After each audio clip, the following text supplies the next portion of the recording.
নমস্কার, বর্ণাঢ্য রান্নাঘর অ্যান্ড শর্টসে সবাইকে স্বাগত। আজকের রেসিপি আলু দিয়ে মুরগির ঝোল। ফার্স্টে মাংসটা ভালো করে ধুয়ে নিলাম, তারপর লবণ, হলুদ আর তেল দিয়ে ভালো করে মেখে নিলাম। তারপর কিছুক্ষণ মাংসটা ম্যারিনেট করে রেখে দিলাম।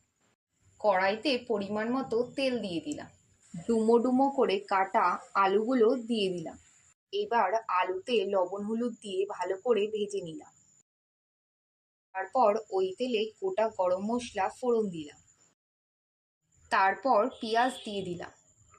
পেঁয়াজের মধ্যে লবণ হলুদ দিয়ে ভালো করে মিশিয়ে নিলাম। এবার আদা রসুন বাটা দিয়ে দিলাম। তারপর টমেটো আর লঙ্কা বাটা দিয়ে দিলাম। তারপর একে একে জিরে গুঁড়ো, ধনে গুঁড়ো, লঙ্কা গুঁড়ো আর গোলমরিচ গুঁড়ো দিয়ে ভালো করে নেড়ে নিলাম।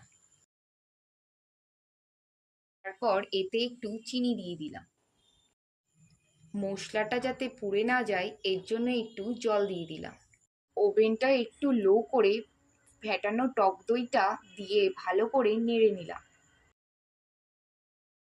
তারপর মশলা থেকে তেল ছাড়তে শুরু করলে ম্যারিনেট করে রাখা চিকেনগুলো দিয়ে দিলাম। এবার চিকেনগুলোকে মশলার সাথে ভালো করে কষিয়ে নিলাম।